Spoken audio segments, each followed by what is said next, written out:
And I am recording, as a matter of fact. Okay, great. Well, and people will come in hopefully as we go. And so anyway, I'm very glad to be able to have this event. I want to welcome everybody and thank you all for joining us today. Our guest today at this event is none other than Professor Deborah Douglas, who is a wonderful colleague here at DePauw. She is the Eugene S. Pulliam Distinguished Visiting Professor of Journalism at DePauw and a senior leader with the Op-Ed Project. The Op-Ed Project leads fellowships and programs that include places like the University of Texas at Austin, Dartmouth College, Columbia University, the Urgent Action Fund in South Africa and Kenya, and Youth Narrating Our World. And while teaching at Northwestern University's Medill School, Professor Douglas created a graduate investigative journalism capstone on the Civil Rights Act of 1964. She's also the founding managing editor of MLK 50, Justice Through Journalism. And of course, she has just recently published her book, U.S. Civil Rights Trail, and I'm going to put an emphasis on the plural there, civil rights. There was a typo in our title that said the civil right, and Deb and I had Deb had a good laugh. I was mortified that there is just one civil right that she has found and written about. But no, this is the Civil Rights Trail. And I'm just so pleased to be able to welcome you, Professor Douglas, to talk with us about this book. So welcome. Thank you for having me. The way this will go is I think I have a bunch of questions that I will ask and hope to get a conversation going. And then we'll open it up for you all to ask questions as well. So, take good notes and chime in when we open it up for questions. And when it opens up for questions, what you can do is just unmute and turn on your video and you will pop right up. And we will see Deb will be able to see your face. So, okay. So I guess we're going to start with some basic stuff, if you don't mind. And just so for those who might not know, because it's a relatively recent sort of officially sanctioned thing, what is the U.S. Civil Rights Trail? Well, of course, the civil rights movement occurred in many places around the country, but in 2018, 12 Southern travel offices got together and designated an official trail. First, it was in the South, but it's expanded beyond that since 2018. And so the trail, it starts as far east as Wilmington, Delaware, which is where we had our first coup of a local government. And and it goes as far west as Kansas, and it goes deep into Louisiana and Florida. But these Southern travel offices, they benefited from a lot of research, like from the Department of Interior and the University of Georgia. And they were telling the story individually, as sort of like on an ad hoc basis, but they realized that this majestic movement deserved a more cohesive narrative, and better contextualization. And so I got the opportunity to write the first book that follows that official designation. There's another civil rights travel book by Charles Cobb that was written a long time ago. But my book is more of a traditional sort of travel book. Well, and I want to sort of pick up on that. So this book, I've sort of joked about it when I first got it, when it first came in the mail to me. I said, "Ooh, this is a book disguised as a travel book." this is another book, right? I've seen a lot of travel guides, and I haven't read one like this before. It's my personality because I'm not just Deborah, I'm something else. Right. So the amount of history, critical engagement in this, I mean, you can use it as a travel book, right? You can go, I'm going to go here, I'm going to look at these things, but there's so much more in here, and then just like how much it costs, and here's what you. So I guess I want to ask you, first of all, was the goal all along to write a book that was a travel book, but sort of serving another function? And then what made you want to write this book maybe in this style, as opposed to say a more traditional kind of a book a journalist might write about, this is what the civil rights trail is, and this is how it came to be, and sort of that more, I guess, for lack of a better word, more traditional kind of popular press book, or even academic book. What made you want to write it this way? I mean, I wrote it for Moon Travel. They're a longtime travel publisher, so there's just some basic furniture that you're going to have in a traditional travel guide. And so I always knew that would be a part of it, but the book started transforming itself the more and more I got into my travels and writing, because I would travel and then turn around chapters as I was going. I didn't wait until the whole thing was over to do it, because Mhm. you have 10,000 jobs. But it was really important for me to get the history right. I kept imagining that, the book would be done and I may be at a book talk in person, because I couldn't have predicted a pandemic. And the last thing I wanted to happen was for some old Black man or old Black woman who comes up to me and says, baby, you got that wrong. So I really just wanted to make sure that I just gave this story the utmost care and respect for my elders, first of all. And I wanted to do something that I don't think that journalism does adequately, or travel writing, period, which is to center this history and to center African American stories and African American history. You don't see a lot of travel logs or travel brochures or marketing materials that send you to Black communities. When you just go, like, you want to figure out where you want to go on vacation or something, that just generally doesn't happen. It happens a little bit. There are some curated spaces, but we're not a part of the dialogue in that way. Yeah, actually, that's sort of, to me, this book does something really interesting, which is that a lot of books don't do, right? And especially travel books, is that it seems to be amplifying kind of Black spaces, right? In ways that travel, as you said, travel guides don't often do, right? They sort of don't lead you to a lot of these places. And so it kind of amplifies that experience and gets people, at least me, as I'm imagining maybe being able to travel again someday, to think, aha, here's something interesting I could do to learn a lot more about a history that, frankly, I have not been taught, and I was not taught when I was in school. Yeah. And I love that idea of kind of writing a travel book and getting it out there, getting people to kind of go out there, because it's so easy to sit in my house and read it or remove and go, oh, that was really interesting. Right. Now I have a sort of map, literally a map to go to, and say, I want to experience this, and I want to see what this history is like, and I want my kids to come with me, and I want to do this. You mentioned wanting to get it right for people, and I wonder what the research was like, because when I looked at this, I mean, I'm someone who's done a lot of research and written a book, and this one seemed overwhelming to me. Like, how to manage that much information, and that big, literally, of a physical space and even just a historical space. What was that research like for you? Can you talk us through that? Yeah, well, I ate the elephant one bite at a time.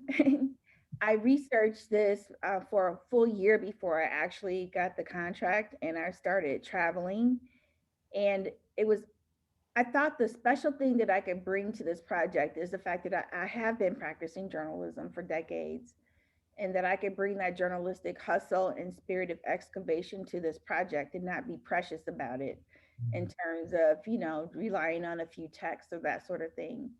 And in the process of wanting to center, the voices of the movement, I was very intentional, for example, about wanting to center Black women's voices, because they were sort of like pushed to the sidelines in the public conversation around the movement at the time and in leadership. And I wanted to make sure that I gave a platform to living activists and icons of the movement. I knew that I already had some relationships with people connected to the mid-century civil rights movement. And I believe in myself that I have enough hustle that I can get to know anybody that I purpose myself to get to know. So, there are just these heroes out here. And I'm like, this is my legitimate opportunity to call people and knock on doors and get to know people that I've grown up my entire life reading about. So, I had really great conversations with James Lawson, and I got James Meredith, who integrated the University of Mississippi, on the phone. He was a hoot. It took some political maneuvering, not political maneuvering, but maneuvering to get to talk to Elizabeth Eckford, who is a young woman in the iconic photographs of the Little Rock Central High School integration crisis. That date traumatized her, and she lives with that trauma today. Um, and I met other people like Sybil Jordan Hampton, who was part of the second group of students who integrated Little Rock Central High School. And now she's a friend of mine and kind of like an auntie and just all sorts of things. I met people like Timla Washington, who's she's younger than I am, but Timla is a congressional aide for Congressman Benny Thompson in Mississippi. And when I was in one of the museums in the Delta dedicated to the story of Emmett Till, the 14-year-old boy who was murdered, because Carolyn Bryant, one of the original Karens, lied on him. She wanted to know why I was there. The fact that I was a Black journalist made no difference to her. I was a journalist in that space. It's something I'm used to, people being suspicious. And she wanted to know what I was going to do with the story, and would they ever see me again? Would I give people credit for all the things that they were telling me? Which gave me an opportunity to even really think about the nature of extractive storytelling and the way that I could, you know, uh, just show the utmost respect in the narration of this story. And I use a lot of spreadsheets. Yes, spreadsheets are our friend, right? Well, I mean, your answer is really fascinating to me because I think, so often when we do research, we kind of fly in and we do our research and we walk away. And yet, you are researching a living history, and a traumatic history, as you mentioned. And I was kind of wondering if you had any difficulty, how willing people were to talk about the past and history, and how, so I mean, in some ways you answered this, but how willing were people to talk, and you know did you find that mostly people were sort of open? Yes, what I found is that everybody had a civil rights story. Everybody wanted to talk to me, and they wanted me to put their very own personal or family story of the civil rights movement in the book. And I came to realize that everybody does have a civil rights movement story, because even if your family didn't believe in civil rights, that's your story. Yeah, no, and you said something in an earlier interview that I was reading, that you said the process made you feel like a slacker. Yes. I wonder if you could talk about that a little bit, because I don't see you, Deb. You intimidate me. You are not a slacker. You get stuff done, and I want to know about more of that. What made you feel like a slacker? Well, for this really hit me when I was in Selma, and I went to the home of Amelia Boynton, who had been working on voting rights since the 1930s with her first husband or second husband, one of her husbands. Uh, and the fact that these people, they took risks, in protesting and standing up and trying to, register to vote and things like that. They put themselves in harm's way. I don't do that at all. They put themselves in harm's way. They raise families. Many of them own homes. Um, a lot of them were well educated. They availed themselves of especially the HBCU system, historically Black colleges and universities. I ran across so many people who had higher level education. Dr. King, I think he earned his doctorate at age 26 or something like that. Yeah, I don't have a doctorate. So it made me feel like a slacker, because I'm like, these people are having families, they have children. I didn't make any people. Like, and they accomplished so much, and everything about my life and my ability to get up every day and just, have an idea and pursue that idea. They made it for me. Yeah. I wonder too, you seem to, you also seem to give the each place you visit, you kind of give it a narrative arc, right? That, and I wonder if you could talk about that approach to a travel guide. I mean, in some ways, the trail itself could have an arc, right? That somebody could sort of traverse it and sort of have this arc. But you also sort of want to go in and, it seems like, give arcs to these places. Can you talk a little bit about that approach? Yeah, well, lately I feel like, every year I want my journalism to get better. This is a craft and I want to just improve upon it every year. And every year I actually do an audit of my writing and reporting so I can compare it from the previous years or the previous decades and then make a decision in my mind about how I want to show up differently and better the next year. Mhm. So I've been learning about the importance of specificity and about saying what you mean and meaning what you say.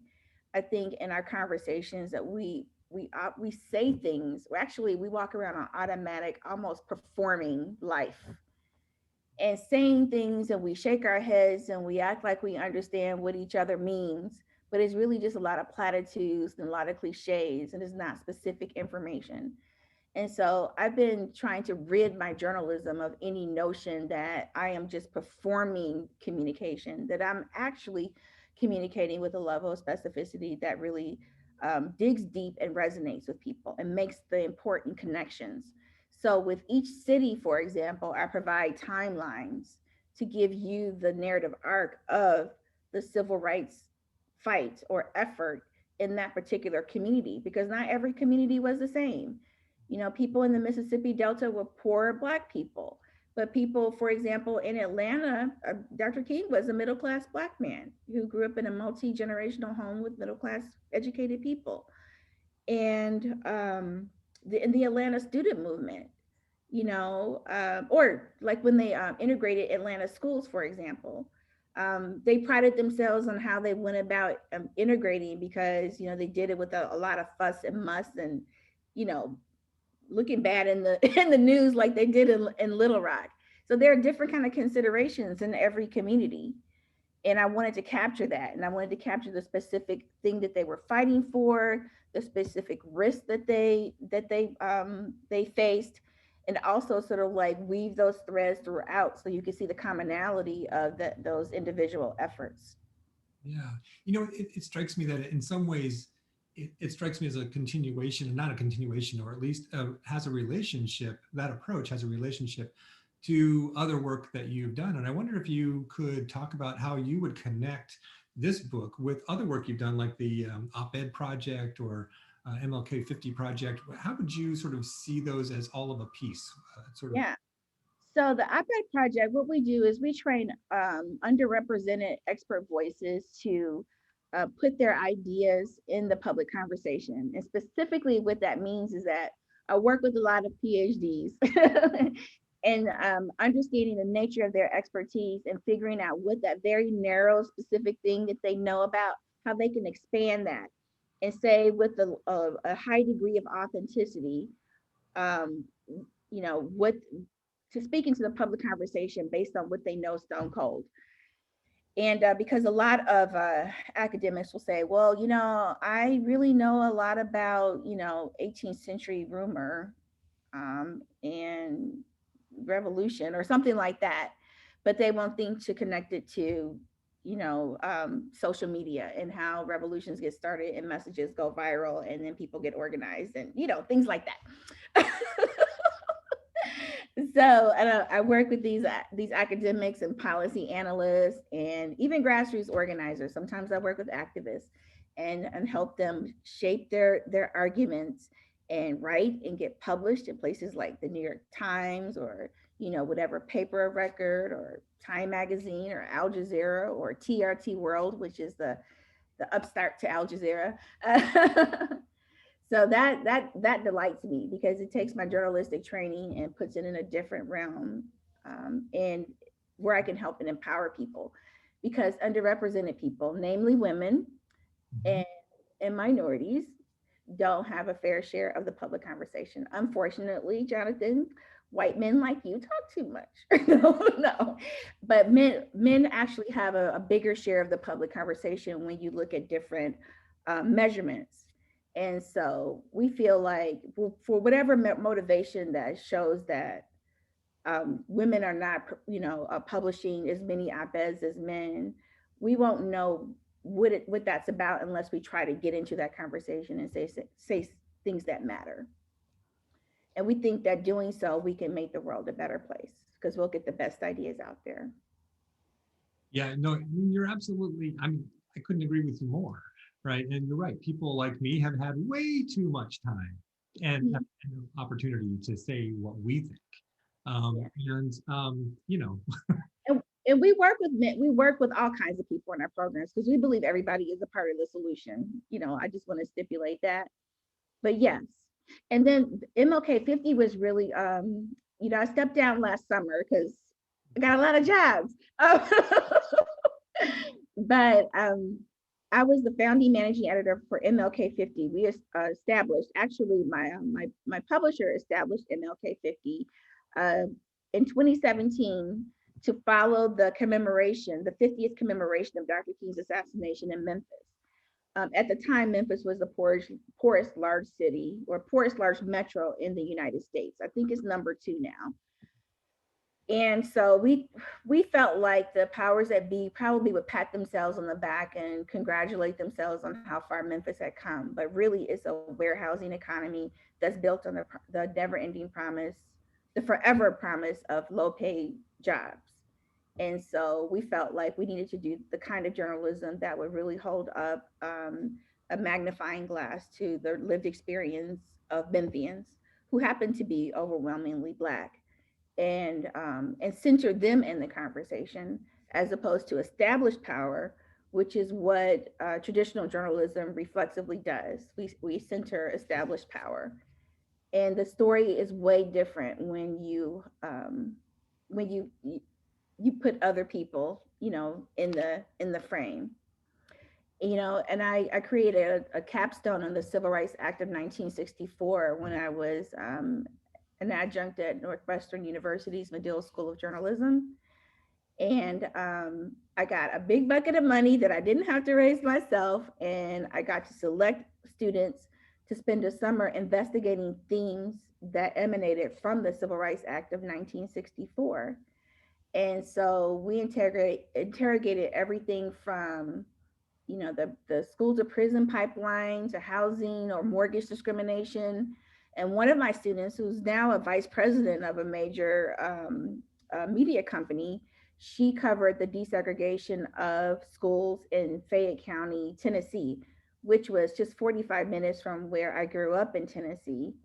And we never knew why their cheerleaders were just so much fun and better than us. They were all Black and they did the fun cheers and they had rhythm and everything. Whereas on my cheerleading team, we were like really stiff. Well, it's because they were still segregated. So they retained some of their cultural flavor, but they were still segregated. So as you're talking, I'm thinking to myself, there's this interesting distinction I want to make here, which is we often talk about, like, I'm an academic, we talk about the curriculum and we talk about, decentering whiteness in the curriculum as opposed to centering Blackness, right? And I want to think about your work as sort of somewhere, how would you make that distinction in terms of, it sounds like your work, you are really centering Blackness, right, in the narrative. Is that? Yeah, have you seen that viral Toni Morrison clip where she talks about how she writes about all that is Black and that is a worthy goal in and of itself? Mm-hmm. And nobody tells Tolstoy to not write about Russian things. Like when she put it like that, I'm like, oh wow, that makes a lot of sense because I actually spent a lot of my career being drawn to Black issues and Black themes and feeling like I needed to just sort of like keep it over to the side and work on it in my own time or only on special occasions because I really needed to center the wants and needs of established power. And so I no longer feel free. I mean, I no longer feel like shackled by the notion that the story of where I come from or my people's experience is not worthy to be centered. But this informs my coverage of all kinds of people. If you want to decolonize, your storytelling, you need to think about how we center able-bodied people, right? We tend to be ableist. But I grew up in the house with an aunt who was born with a broken spine because my grandmother was picking cotton in her ninth month of pregnancy, and she was on the back of a white man's truck, and he drove in a rough manner over several stones or whatever, and my grandmother bounced off, and the baby in her belly broke her back. And so I have an idea of what it must have felt like for my aunt Beatrice to not feel like the center of things. She never got a chance to go to school. She eventually lost her legs, and one of her favorite things to own was shoes. If you wanted to buy her a really great gift, you would buy her shoes and watches. So I don't know, I just want to remember my aunt Beatrice in my work. I mean, that's a, I mean, I love that way of talking about it, right? So, because I'm someone who is currently sort of struggling with how do I remake things and how do I rethink things?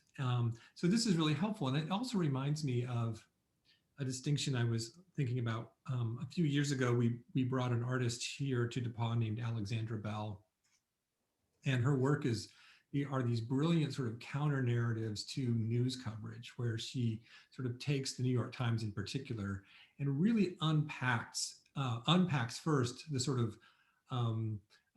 frankly racist sort of value system that's underlying it all, and then rewrites and makes these gigantic sort of Hmm. murals, right? And not murals, they're actually sort of posters that she places in things. But she calls them counter narratives. And I wonder if what you're talking about is sort of like a counter narrative, or more maybe sort of just telling the narrative, a different narrative. It is telling the narrative, but I like counter narrative. You're right about that. After Michael Brown was murdered in Ferguson, Missouri, for 2 years, I was an admin on a Facebook page where we literally, our goal was to counter the narrative. And I created a WordPress site that was called the counter narrative. And so I just talked about this a little bit at the previous symposium, but this is just something that I'm just really on fire for. And that is the juxtaposition between deficit frames and asset frames. And deficit frames, just quickly, is defining people by the worst possible thing that's ever happened to them.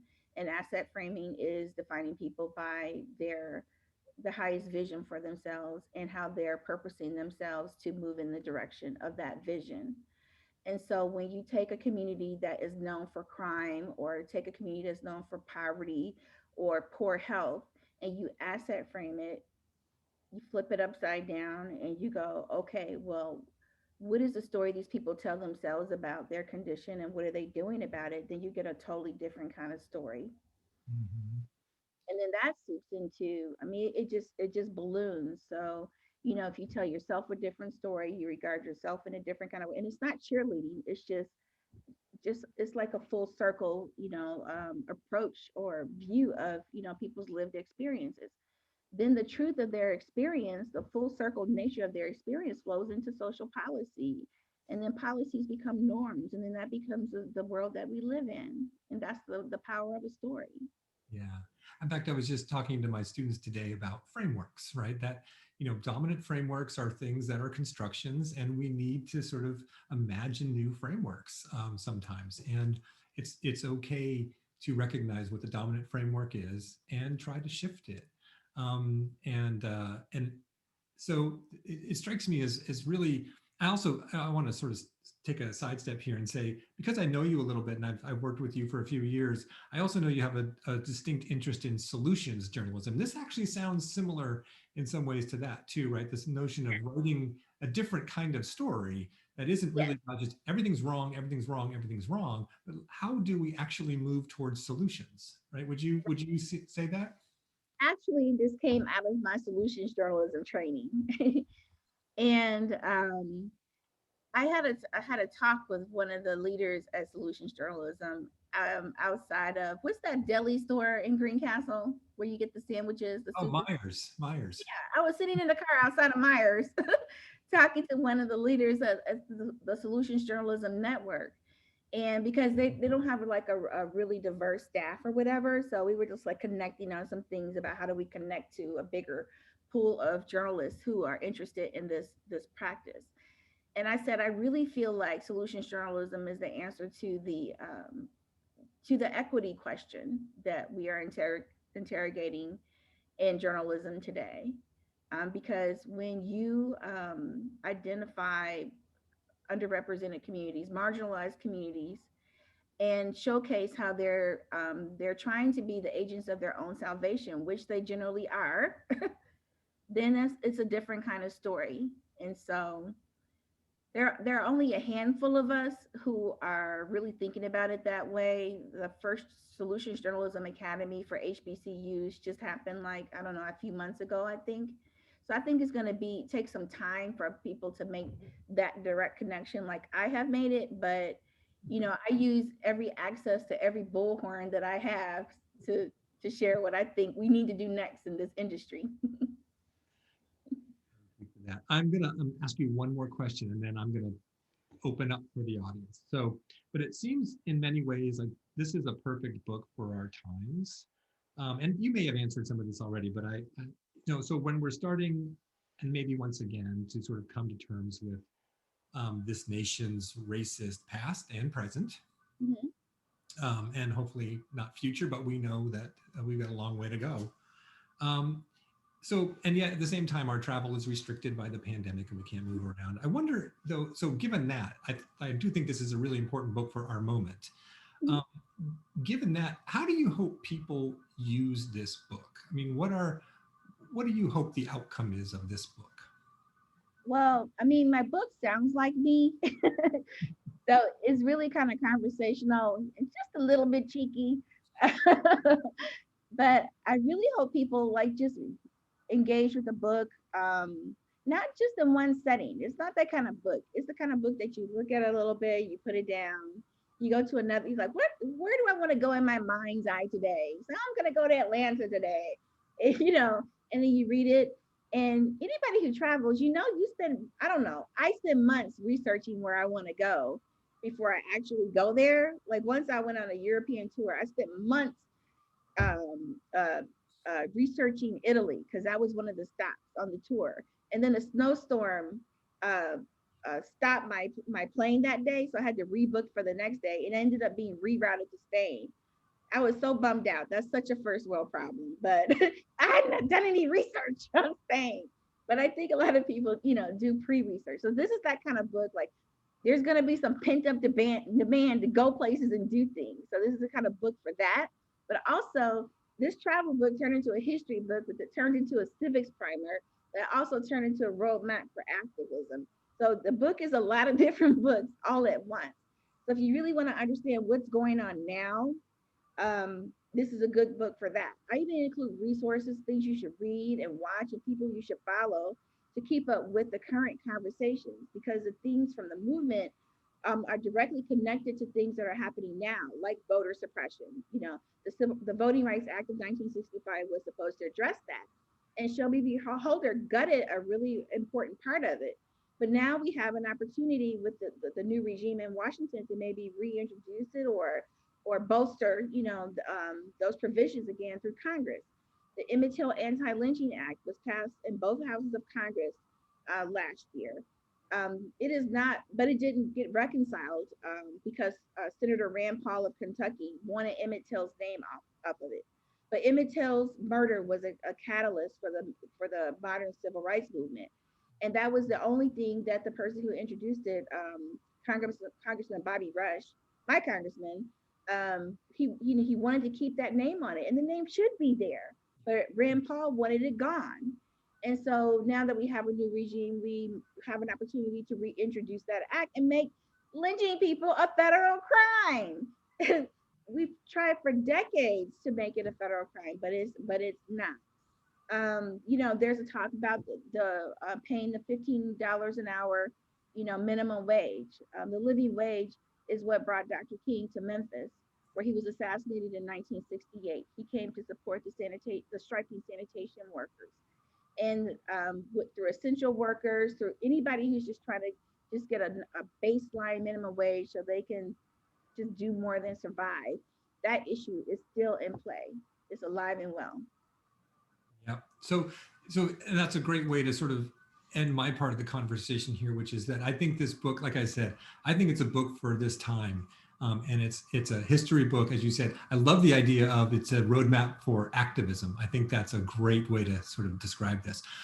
I do want to give our audience members a chance to ask questions. So people in the audience, if you have a question, you could just start your video and you'll show up on our screen, start your audio, and you can ask away. So what do you got for us?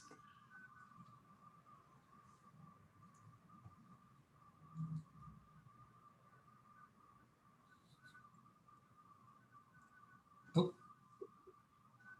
you're muted. Okay, thank you. I always like to give students the first shot, but they're kind of quiet. So I'll jump in. Deborah, could you tell us a bit about how you thought about the audience for this? Yeah. And I'd just be curious to hear you talk about that. I thought about buckets of audiences. So I thought that in the spirit of centering the right people, that this is really a love letter to African Americans, and um, and then it's for people who love history, especially, well, Black history first, and then American history, because Black history is American history, right? It's for travel buffs, right? It's for activists. It's for, and it's definitely for young people, because I bumped into bus loads of youth almost everywhere I went. And sometimes I hopped on the bus and rode around with them so I could experience these various tours through their eyes. And there's not a lot of material um, that curates the experience through a travel lens. There are just, one-off books, lots of children's books, big thick books like the kind that Dr. King wrote, or Reverend Howard Thurman. But there is no book except for this one that curates it through the travel lens of this modern movement. And Charles Cobb, he has his travel book too that goes over more territory, but I'm sure his book is great. But my book has like lots of like really vibrant photographs, and it's available on audiobook. So like Bree Newsome wrote my foreword, and her voice is on the audiobook. There's this Black woman, Rebecca Lee, who narrates the audiobook. So like I'm operating on a few different levels in terms of like amplifying certain people and giving access to opportunities for certain kinds of people. So I was trying to get a lot done in a lot of different ways. Thank you. Who's next? Nancy, love it. Did you have a question? No? Okay. Debbie Geist, did I see you show up? Yeah, sorry. Hi.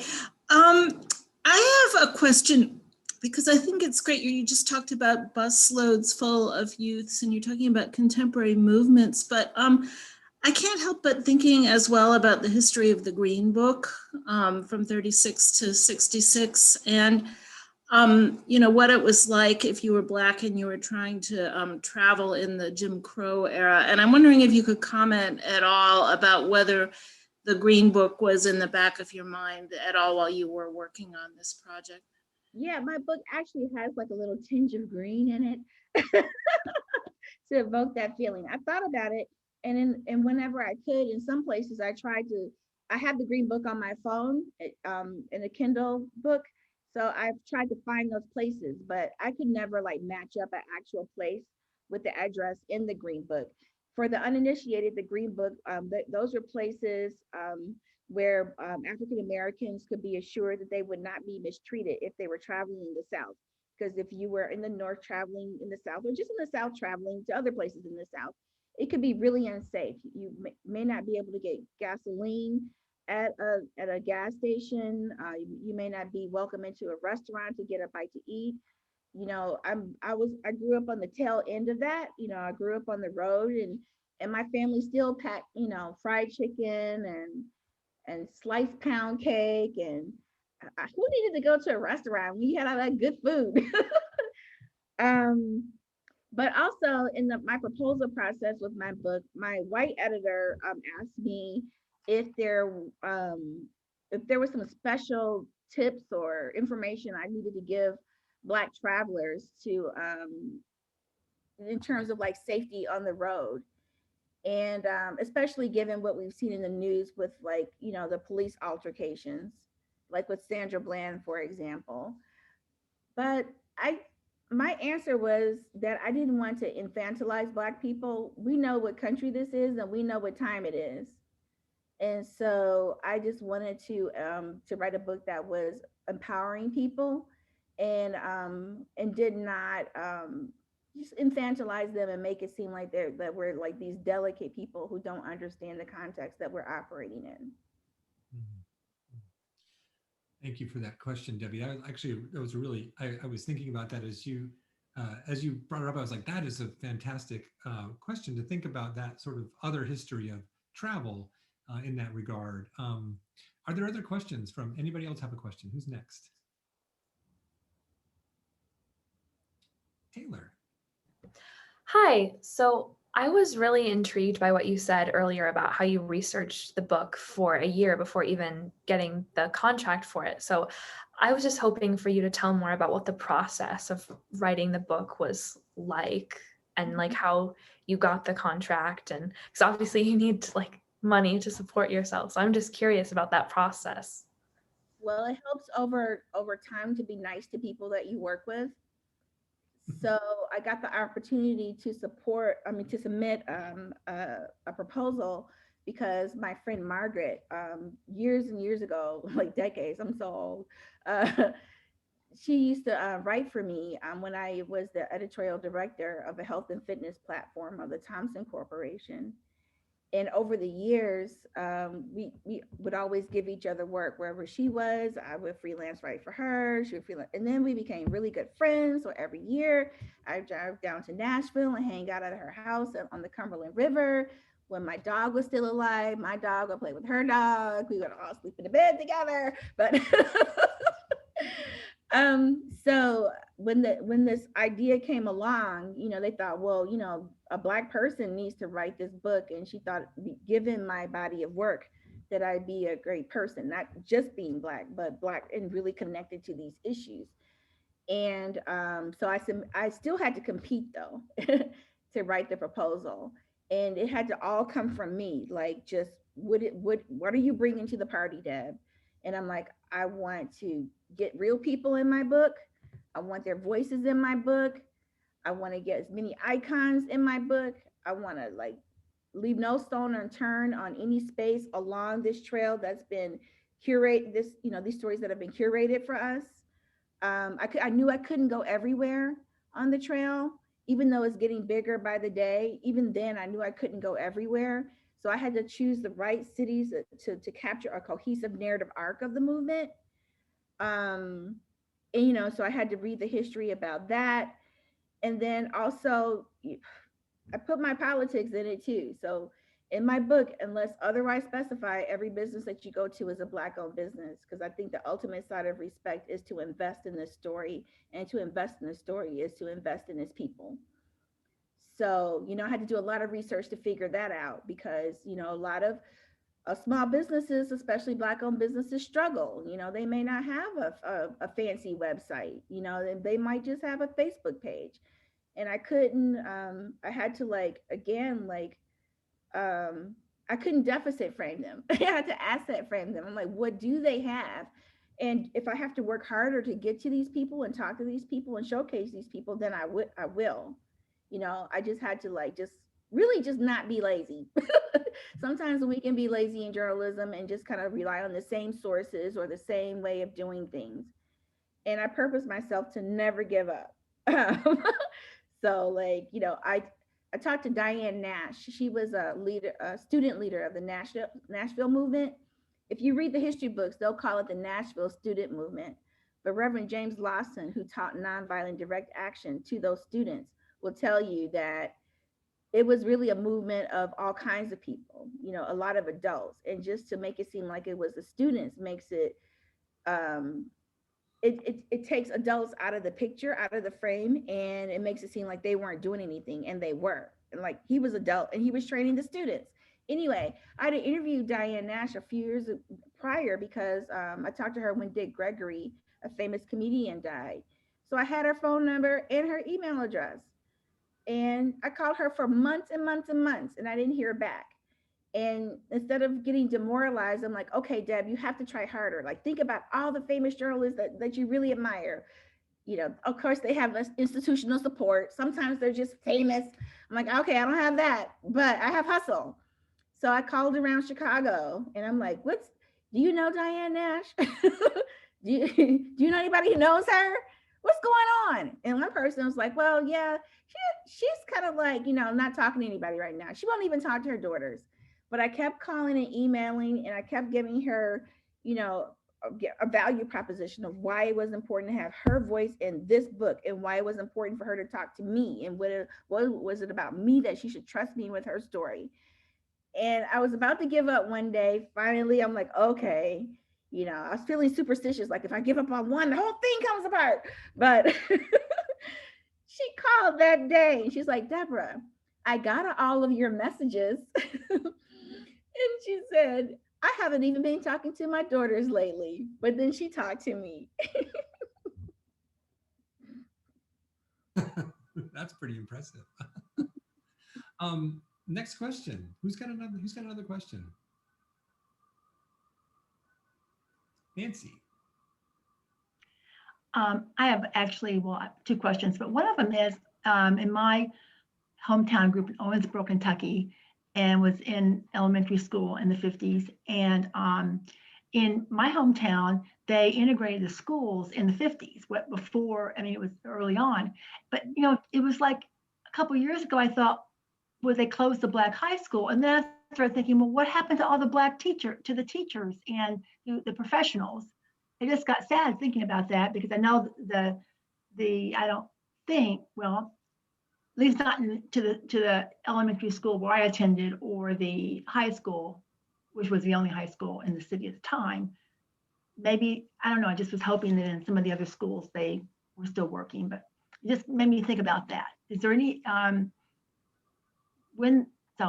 is there anything about that in the book as far as what happened to some of the professionals when some of the businesses or schools integrated, and maybe if the school was closed?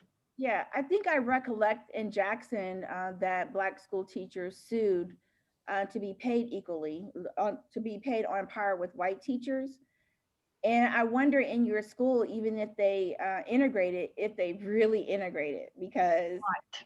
I went to school, I was born in Chicago, started school in Post-Rise in Detroit, but went to part of middle school and most of high school in Tennessee in a small town outside of Memphis. And my classes were not, my school was integrated, but my classes weren't, which meant that I was often the only Black kid in the upper level classes because Black kids were tracked into B English and lesser math, and white kids were just, went where they were supposed to go.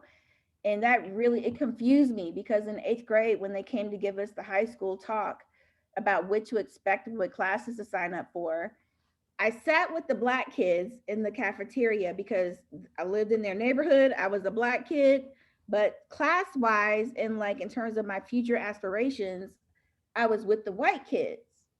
And so the teacher, she would look at the Black kids and say, you only need to take B English, you only need to take general math. And she would turn to the white kids and said everything about algebra, geometry, physics, and everything. And I was literally so confused. What do I do? Because I didn't understand the dynamics of what was going on. And it's just really it's played a mind game on me, like even today. I mean, like literally, even today. I can't find my little machine, but I have like this little thing that sends an electric current through your brain to soften your brain cells so you can do math better. That's how much that discussion messed me up. Oh. But thank you for sharing that, because I really hadn't thought about that as far as the actual classes. That's, I mean, elementary school they were, but in high school, thank you. Yeah, thanks. I know, it's crazy. I look forward to reading your book. Thank you. Thank you, Nancy. So Who else has a question? What else do you have for Professor Douglas here? Here it is. There it is. So what does that do? It is transcranial direct current stimulation, Okay. TDCS, and it sends an 9 volts only electric current through your brain, and it softens your brain cells so you can process better. And it helps people do math better. It helps CIA snipers. It helps astronauts, and it helps Deborah Douglas. I need one. I want one. Who else has a question? Anybody else?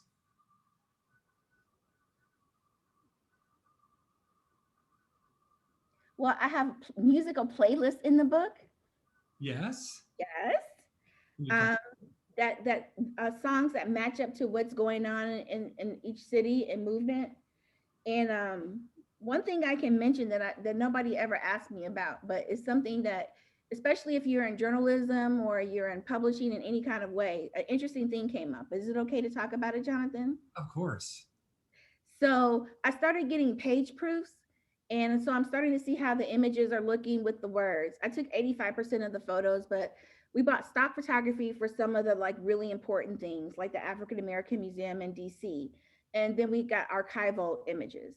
And so I'm looking at this image of the African American Museum, and it's like this huge, roof, I don't know, decorative roof thing. And I'm looking at the pictures of the little people in it.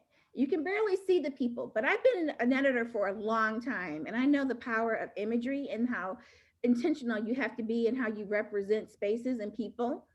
And so I looked at the tiny people, and they were all white outside of the African American Museum. Then I turned to the Charleston chapter, and at the City Mart, there was a picture of this archway. It was beautiful. And all the people going back and forth under the archway, they were white. So I asked my editor, I'm like, Nikki, who are these white people in my book? I said, today's conversation, because we would have weekly check-ins, today is going to be about the white gaze. And so I'm like, I don't mind white people being in the photo, but I'm like, but we have to be there too, because it's our story. I'm like, so now you and I, you went and got an image, from a service, and you're doing everything you can to make this book vital. But now we have to train the people that we work with that they need to commission with freelance photographers to have more intentionality. It's like, I'm willing to take on that battle and take on that fight, or else the photo is not going to go in my book, because it's got to be real and it's got to be authentic and representative. That's a fascinating story to me. I mean, that idea of the white gaze, right? So that is represented even in these sort of like stock photo pictures of a museum dedicated to Black life, Black history, that it's still sort of seen through this lens of whiteness. Talk about centering whiteness, recentering it in the narrative. I mean, that's a fascinating story, just down to the details of how to choose a picture for a book, right? Right. It's important. You just can't. And I was like, there are places where white people belong, and there are some places where they don't. And I'm like, and so I went like right on the phone. It was a long meeting that day. I went back and I found all these pictures of regular, everyday Black people living their lives along the trail. I'm like, if this book, when you open it, doesn't feel like family, doesn't feel like us, if it's not authentic to us, it won't ultimately be authentic to the wider group of users. It's just performing the story, performing this history. It's got to be real. Nice. Do you have any of your own photos in the book? Yes, 85% of them are my photos. Other questions? Anybody got anything more for Deb?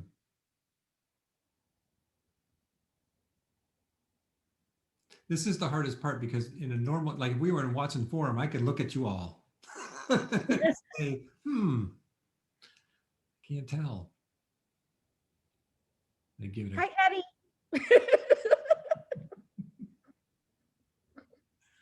All right. Well, it looks like I don't know if anybody has any other questions. So We're at about an hour. I'm going to go ahead and be mindful of time, and Zoom time is different than real time. And Deborah, you have been on Zoom all day, so, and you need to eat. So I want to say thank you so much, Deborah. This has been a terrific conversation for me to have. And I hope everybody felt the same way. I hope everybody enjoyed listening to what Professor Douglas had to say. So thank you everybody for coming and participating in this. I really appreciate it. Deborah, thank you so much for everything you do. I appreciate it. Have you, buddy? All right. Good night, everybody. Thanks again.